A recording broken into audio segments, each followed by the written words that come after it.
Welcome to today's senior speeches. Our first speaker today is Owen Hammon.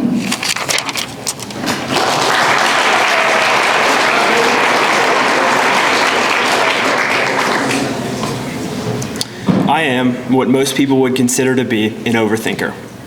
I have struggled with this for most of my life. For most people, simple everyday decisions are just that, simple. But for me, these small decisions are hurdles in themselves. I find myself stuck on the smallest details, things like the smallest word choices in an essay, which can take away from the bigger thesis. Or being stuck on a question, not because I didn't know it, but because I couldn't decide how to write it out the best. Simple things became tests of my will, tests which made me lose valuable time. Being an overthinker has made my life very difficult. At a certain point in my life, I knew something had to change, that I couldn't keep overthinking everything in my day-to-day life. So, around the start of junior year, I was determined to try and change my ways and to stop, or at least try to stop, overthinking as much. I had reflected some and realized that overthinking had caused me to miss out on a very important thing in my life: travel. It's an important thing in all of our lives. We travel on a day-to-day basis for events, big or small. However, I haven't traveled much at all. My anxiety and overthinking kept most travel locked just out of my reach in the past, so I'd never gone too far from home. The most travel I'd experienced was a few road trips when I was younger, but that wouldn't suffice for me anymore. My general idea behind wanting to travel was that it would force me to do the things that overthinking had stopped. Things like making decisions on the fly and getting out of my comfort zone. So, in an effort to try to combat my overthinking, I decided to travel just a bit more. After one of the morning meeting assemblies about school travel, I decided that taking a trip like that would be perfect for my new goals. If any of you have been on a school trip overseas before, you know that it isn't as simple as just one email about the trip and then you get shipped off. Quite the opposite, in fact. There are always many meetings beforehand and plenty of emails too, discussing just about everything about the trip. Sadly, all this preparation did not help my stress before the trip, but rather made me only more nervous about it. My intended effect of alleviating my stress by going on a trip didn't work immediately. Instead, I was more anxious because this would be my first time flying overseas, my first time flying in a foreign country, and even on an airplane. By the time I had arrived at the airport, I was just about shaking with fear. Ahead of me was 10 hours of being stuck in a metal tube 30,000 feet in the air. However, as some of you may know, a 10-hour flight might be a close contender in the most dull things ever competition. Even so, having that time to relax and prepare myself did help with a large amount of the stress I had. When I did land, I had a great time in Paris, but there was still one thing I was most nervous about. This trip had a 5-day period where you would split off from the main group and go with your very own French host family. For me, this was the most anxiety-inducing thing in the entire world. I expected it to be awkward because I really wasn't too comfortable with speaking at my French level to native speakers, but once again, it turned out to be better than I anticipated. They were much nicer than what I had in mind for a stereotypical French family, and talking to them wasn't the hardest thing in the world. Their food was great, their city was beautiful, and we even went to the local movie theater together. Even though I only understood about a third of that movie, it was still a great time. By the time I had left France, I realized that I had experienced a great trip, mostly because I decided not to overthink things and decided to just go for it. After I had returned from France, my dad mentioned that he was going to Colorado for a climbing trip. When he first mentioned it, I probably wasn't paying attention and said something along the lines of, "Yeah, okay, sure, Dad." But the second time around, I'd finally formed a thought in my head. Maybe I could go on that trip. Of course, being the genius that I am, I had forgotten to ask him if I could go until just under a few days before he was set to leave.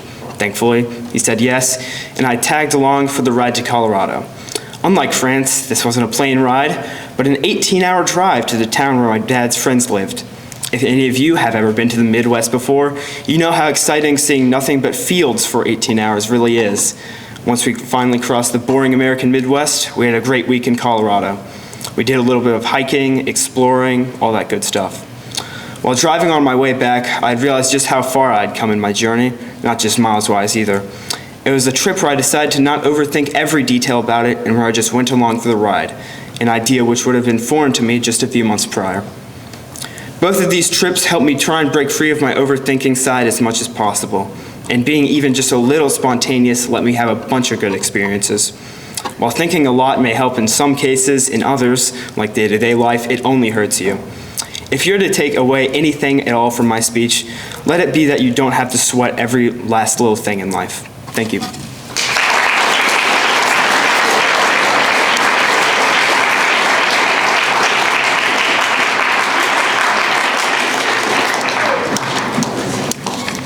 Our second speaker today is Andrew Ackerman, and Andrew will be introduced by Madam Hoban.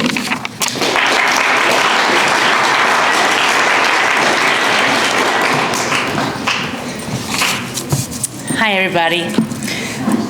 Most of my conversations with Andrew over the years have been connected to music, movies, books, and TV shows, so I will introduce Andrew using words from some of his favorite things.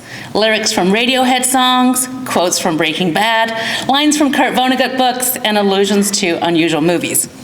When Andrew asked me to introduce him, a low-flying panic attack began.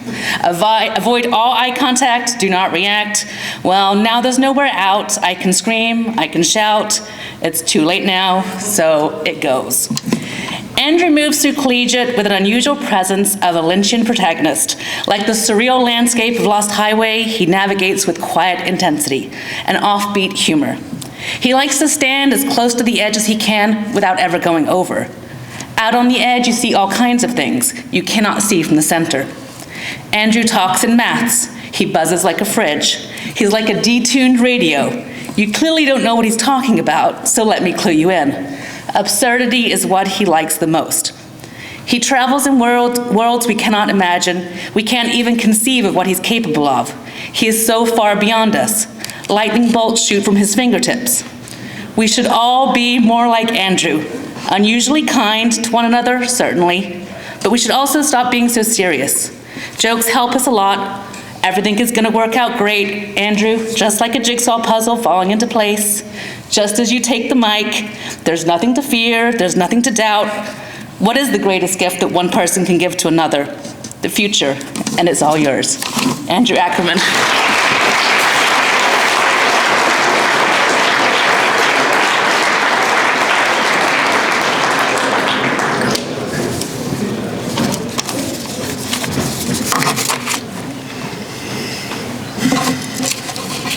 I didn't really like any of the topics that I came up with at first for this speech, and I wasn't sure why. I could very easily ramble on for 10 minutes about numerous topics, and this time it would be because someone actually asked me to ramble on. Something about just picking a random topic didn't feel right, though. I could write that speech, but I didn't want to. I guess I didn't think that I had a reason to talk about something random, and that it wouldn't mean much to most people in this room. That got me thinking, well, what is my reason for giving this speech? That's pretty obvious. Because I have to. Really? Because I have to. How am I supposed to come up with anything that won't put the entire room to sleep with motivation like, because I have to? I knew I had to come up with something better than that. Then I began to wonder, how much do I really do in life just because I have to?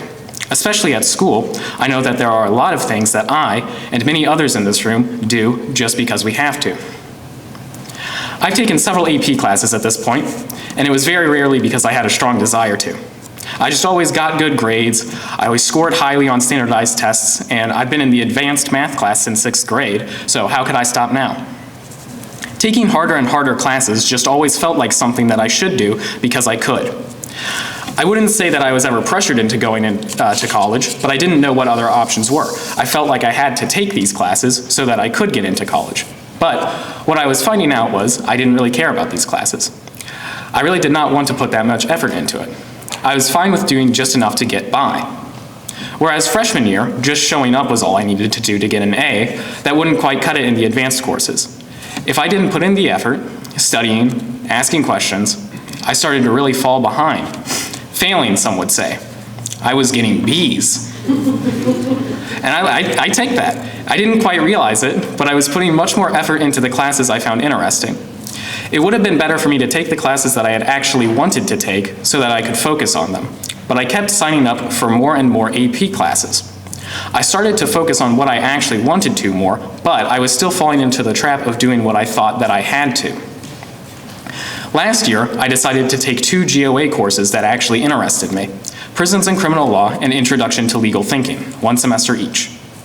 I'm sure many of you look back fondly on 8th grade history with Mr. Haas the same way I do, but I specifically love the unit on the Constitution.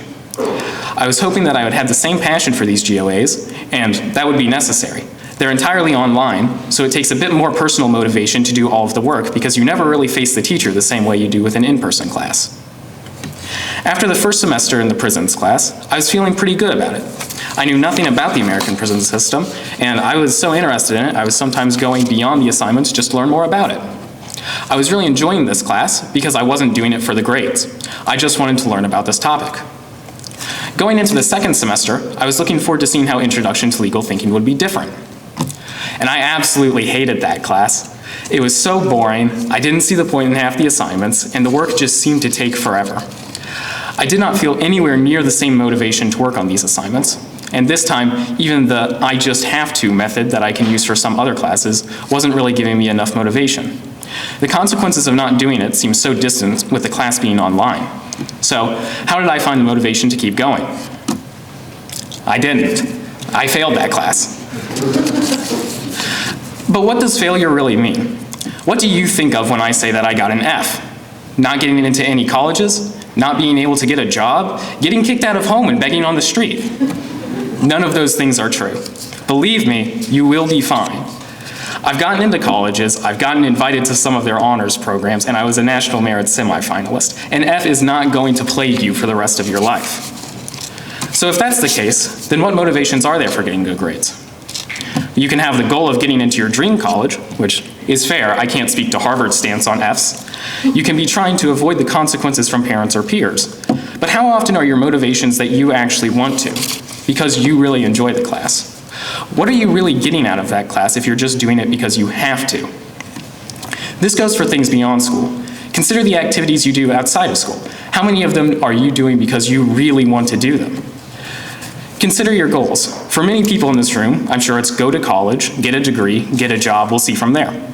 Is that your goal, or is it what you think that you have to do? There are other options. You can go to college, there's no problem with that. You can go to a trade school, you can not go to school. You could spend your life flipping burgers and living in a house with 6 of your friends and 13 cats if that's what you want to do. Consider what it is that you really want. Find your own motivation and do what you want to do. Or don't. I'm no different. You don't have to do anything I tell you. Thank you.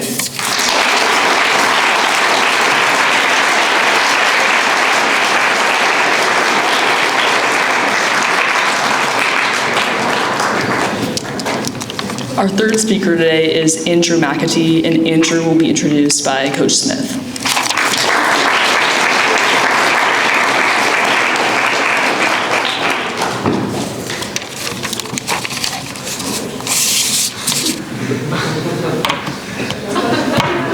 Esteemed colleagues, cherished students, and the invaluable support of network of parents and friends gathered here today. Your presence adds depth and significance to this special event, and we are thrilled to share this milestone here with you today. What an exceptional audience. Make a little noise for yourself. All right. We'll get right into it. I've had the pleasure of coaching Andrew since his freshman year, and let me tell you, this young man's not just a lacrosse player, he's a force of nature. From the get-go, he's been the kind of player that steps up to the plate without hesitation. His determination and work ethic have made him a standout on the field, on the court, and on the course. And being a three-sport athlete, he has truly embraced his collegiate community. So it's no surprise that his journey has been nothing short of extraordinary. He's had more than a steady dedication to his teammates. Speaking of dedication, he's someone that I've been a little harder on than others. And I must confess that this didn't go so well over with his mother at our first interaction at the freshman banquet. She simply asked, why is it that you're harder on my son than others? And I replied without hesitation, because I know he can handle it and I know he wants to be pushed. He can handle it. He can get after it. His direct eye contact is followed with a hustle and a take care of your job kind of mentality. Being an athlete here on the golf course, he picked it up simply because his buddies were playing it. A true testament to the collegiate community. An opportunity to get out there and not only learn the game, but end up becoming a craft that he truly enjoys and practice regularly, leading to becoming a valuable teammate. On the court, he helped his teammate, one in particular, achieve a significant milestone while standing ready to knock down big shots. evident in the Brown game as I stood there with Mr. Stern and Mr. Winspire, seeing ice in this young man's veins as he stood ready to knock down a big three-pointer against Brown, leading to a big win. Speaking of that big win, shout out to Coach Furch and what he's done here. And I had an opportunity to talk to him, as I did many of you, in a little recon here. And he simply said in a very serious tone that Andrew is literally the most steady person he's ever coached. And if he asked him to run through a wall, he'd simply reply, "Which wall?" He's steady. He's a yes sir, get after it kind of steady. And I've been proud of him. I've been proud of him for some time. A little anecdote that perfectly captures Andrew's character. Picture this, a loving younger brother. Older brother just finished a marathon, so he decides to drive up to the pharmacy. And unfortunately, things took an unexpected turn, literally.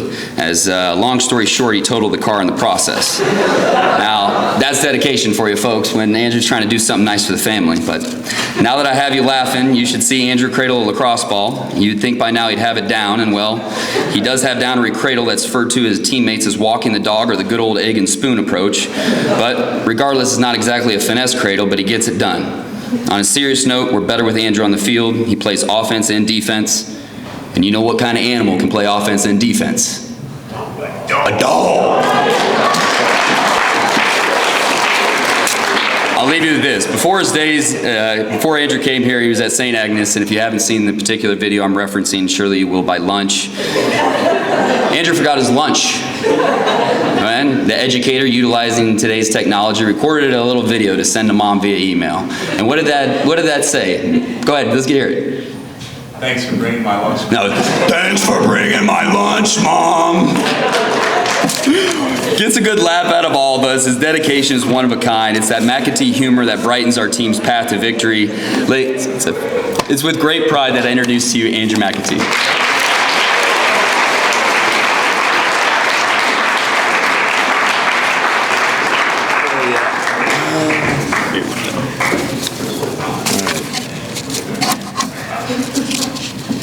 I am quick to judge. Sometimes it may be justified, and sometimes it may not be. This step above skepticism, step below cynicism has accompanied me for as long as I can remember. And much of my life and who I am today can be credited to the fact that I am judicious. Since gaining the gift of sentience, I can recall being a particularly picky eater. Luckily, this trait of mine has loosened its grip on me over time, but it has left some scars. For example, many years ago, my brother pulled the oldest trick in the book on me. It's no secret that water and Sprite bear a striking resemblance when poured into a glass. So Jeffrey thought it would be hilarious to put Sprite in my cup and tell me it was water. The ensuing explosive reaction has made citrusy foods and drinks and I hate each other since. Now, even though lemon and lime are the true culprits, orange is still guilty via association. Each time I eat something with citrus in it, there's something I can never put my finger on that just tells me this isn't for you. This is unfortunate because it seems everywhere that I go, citrus is right behind me. So in turn, I'm haunted by the aroma every time someone peels an orange, every time I have to use citrus-scented hand soap, and every time the tortilla chips have a hint of lime. As I began to grow older, my judgmental mindset grew to other aspects of life, such as meeting people and first impressions. I can think of no better example of this than the man who just introduced me. I still vividly remember the first encounter I had with Coach Smith. It was in the form of a lacrosse workout over Zoom, back in the dark days of early 2021. I can still see the unfamiliar man standing in the Fraser Gymnasium, equipped with a blacked out Adidas tracksuit, complete with black superstars, and an intense facial expression. I was scared of this man. I recall timid 14-year-old me with zero high school athletic experience at this point thinking, what have I gotten myself into? A lot of that freshman season was spent simply learning how to play the game, getting whooped by almost everyone we faced, and becoming adjusted to the era of Coach Smith. I'm very happy I didn't allow my first impression of worry and uncertainty towards lacrosse dictate my approach towards it, because I've learned that the first impression you receive from someone or something can often differ from what or who they actually are. My judgment has also grown to encompass the decisions that I make, whether they be small or pivotal to my life. This could not be more true regarding my transition from middle school to high school. At the wonderful establishment of St. Agnes School, the question regarding high school among the boys was always St. X or Trinity, St. X or Trinity. Now, even though Jeffrey chose to come here a year before me, the answer was still St. X for me. After all, no one else from my class at St. Agnes was considering collegiate, and the only people I knew by name here were Dixon and Eliza. After shadowing both St. X and collegiate, I knew deep down that I would be far better suited here. What's not to like? Still, I wouldn't allow myself to get over my mental set of going to high school with all my middle school friends and my preconceived notions of collegiate, namely the number of students or lack thereof, the foreign feeling it gave me, and as silly as it sounds, the lack of a football team. Luckily for me, my wonderful mother made the decision for me and enrolled me here, completing the very strenuous and exhausting process for the both of us. It was a hard pill for me to swallow, and I was still as reluctant as ever. So my mother and I agreed that if I were still unhappy after my freshman year, she would allow me to go elsewhere. As with many others, the first few months of at-home learning were a significant challenge. Those weeks of sitting in my dimly lit room, rarely speaking in class, are ones I'm happy to leave in the past. Opportunities to get to know my new classmates and create new friendships were sparse, and I feared that my assumptions about this school were becoming true. My fears were quickly quelled once we returned to a normal routine, and I began to realize how lucky I was to be here as opposed to that place on Poplar Level Road. It was safe to say that after 1 year that I would not be taking my mother up on her offer. Having this judgmental mindset has also prevented me from experiences that may deserve a second thought. A perfect example of this is skiing and other snow sports. At some point in my life, I decided that skiing looked like the stuff of nightmares, and I would be dead before I was caught skiing. And up to this point, that has remained true. I've yet to touch a slope in my life, and I still lack the desire to do so. Perhaps I'm too harsh, or maybe I'm right. Maybe skiing isn't and never will be my thing. Whatever it may be, I believe it is sometimes beneficial to have a stubborn or judgmental approach to life, but there are certainly times when it can be a ball and chain. Deep down, I believe I am this way because I'm reluctant to accept change. Change can be a scary thing to face depending the scale of it and what it is that is changing. It reminds us that we are never the ones in control, and it rattles the security that we feel over our lives. Change also challenges your identity, demanding you to adapt to a new environment and assess who you are and what you stand for. As I'm about to enter a period of monumental changes, along with all of my classmates, it'll be important to recognize that change, as frightening as it may be, is almost always for the best. As I continue to grow older, I want to be able to look back on my current self and be glad that I frequently went out of my comfort zone, that I wasn't reluctant or skittish to try new things, and that I embraced changes in my life with open arms instead of cowering away from them. This quick-to-judge mindset I've carried with me all these years will have to be left at home, because change can bring about new, meaningful opportunities, relationships, and experiences that are imperative to growth. Thank you.